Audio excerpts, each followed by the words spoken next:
Question number 4, আপনি কাদের সাথে মিশেন? Very very important. এই প্রশ্নটা খুবই গুরুত্বপূর্ণ, যে জিনিসটাকে আমরা সবচেয়ে বেশি ইগনোর করি, যে আমি কাদের সাথে মিশি, কাদের সাথে চলাফেরা করি। দেখেন, আপনি যাদের সাথে মিশবেন, যাদের সাথে ওঠা বসা করবেন, আপনি চান অথবা না চান, খুব ধীরে ধীরে আপনি কিন্তু তাদের মতোই হয়ে যাবেন। কারণ এটা খুব স্বাভাবিক যে আপনি যাদের সাথে মিশবেন আপনাকে তারা প্রভাবিত করবে।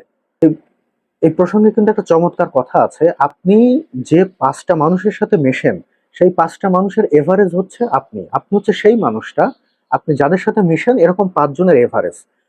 তাহলে দেখেন আপনি আসলে কোন ৫টা মানুষের সাথে প্রতিদিন চলাফেরা করেন, ওঠা বসা করেন। ওই মানুষগুলো যদি আপনার পজিটিভ হয়ে থাকে, পজিটিভ কথাবার্তা বলে, ধীরে ধীরে কিন্তু আপনার মধ্যেও এনার্জি আসবে, আপনিও কিন্তু পজিটিভ চিন্তা ভাবনা করবেন। আর আপনি যাদের সাথে মিশেন তারা যদি সবসময় নেগেটিভ থটের হয়, নেগেটিভ কথাবার্তা বলে, তাহলে কিন্তু আপনার ভেতরে যতটুকু এনার্জি আছে এইটাও ডিক্রিজ হবে, এটাও হ্রাস পাবে। ধীরে ধীরে আপনি কিন্তু হতাশার মধ্যে চলে যাবেন। কারণ যারা সবসময় হতাশার কথা বলবে, নেগেটিভ কথাবার্তা বলবে, আপনি তাদের মধ্যে থাকলে কি কি দাঁড়াবে? আপনিও তাদের মতো হয়ে যাবেন। তো আপনার সঙ্গ আপনাকে কিন্তু উন্নত করবে, আপনার সঙ্গই আপনাকে ধ্বংস করবে। সুতরাং আমাদের উচিত হবে, হ্যাঁ, যারা আমাদের থেকে উন্নত এরকম কারোর সাথে মেলামেশা করা, এদের সাথে সময় কাটানো। কারণ এটা খুবই খুবই গুরুত্বপূর্ণ। আমি কিভাবে বোঝাবো যে আপনি আপনার শুধুমাত্র চলাফেরা এবং নেটওয়ার্কিং, ওঠা বসার কারণে আপনি একটা ভিন্ন মানুষে পরিণত হতে সক্ষম।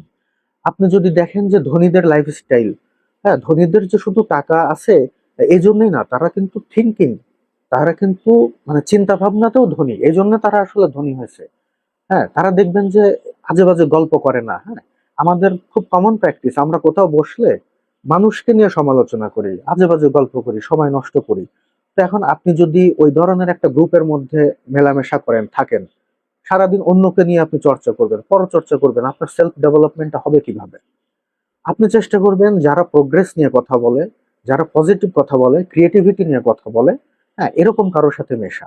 এবং এক্ষেত্রে খুবই ইম্পর্টেন্ট একটা টুল হচ্ছে আপনি ব্যবহার করতে পারেন, সেটা হচ্ছে বই।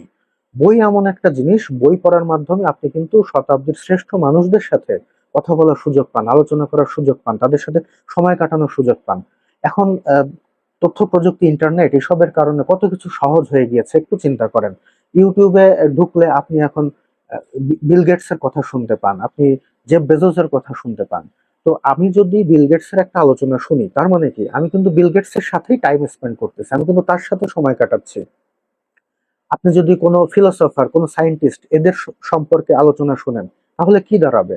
আপনি কিন্তু তাদের সাথে সময় কাটাচ্ছেন। তাদের লেখা যদি কোনো বই পড়েন, আপনি যদি পৃথিবীর আহ, ধনীদের লেখা বই পড়েন, জেফ বেজোস বলেন বা ইলন মাস্ক বলেন, তাদের কোনো আলোচনা শুনেন বা তাদের উপরে লেখা কোনো বই পড়েন, তাহলে আপনি কিন্তু ওই মানুষগুলোর সাথে সময় কাটাচ্ছেন। তাহলে চিন্তা করে দেখেন, আপনি তখন তাদের লাইফস্টাইল, তাদের থিঙ্কিং প্রসেস, তারা কিভাবে চিন্তা করে, কিভাবে জীবনযাপন করে, এই জিনিসগুলো সম্পর্কে আপনি তখন জানতে পারবেন। ওইগুলো যখন জানবেন তখন ধীরে ধীরে কিন্তু আপনার মধ্যে একটা ডেভেলপমেন্ট আসবে, আপনিও তখন উন্নত হবেন। তাহলে আপনি আসলে নিজেকে কোথায় দেখতে চান, এর পেছনে কিন্তু খুবই ইম্পর্টেন্ট একটা কোশ্চেন হচ্ছে আপনি কাদের সাথে মিশেন। এই জন্য এই কোশ্চেনটা শুরুতে আমি বলছিলাম যে এটা ভেরি ভেরি ইম্পর্টেন্ট, যে আপনি কাদের সাথে চলাফেরা করেন, কাদের সাথে মেলামেশা করেন। আপনি নিজেই নিজেকে অ্যান্সার দেন যে আপনি আসলে কাদের সাথে চলেন। আপনি যাদের সাথে চলেন আপনি নিজেকে ঠিক ওই রকমই পাবেন। আপনি যদি নিজেকে উন্নত করতে চান, উন্নতদের সাথে চলাফেরা করেন। তবে নেগেটিভ পিপল, নেগেটিভ মানুষ যাদের সাথে আপনি মিশবেন, তারা আপনাকে ধীরে ধীরে নেগেটিভের নেগেটিভ চিন্তা ভাবনার দিকেই নিয়ে যাবে। সো আপনার সময়টা এভাবে নষ্ট হবে, আপনার ডেভেলপমেন্টের রাস্তা এখানেই থেমে যাবে। So be careful. আমি এখানে বলতে চাই যে আপনি কাদের সাথে মিশবেন, আপনি নিজেকেই নিজে কোশ্চেন করেন এবং নিজেকেই নিজে আবার অ্যান্সার করেন যে আপনি আসলে কাদের সাথে মিশেন।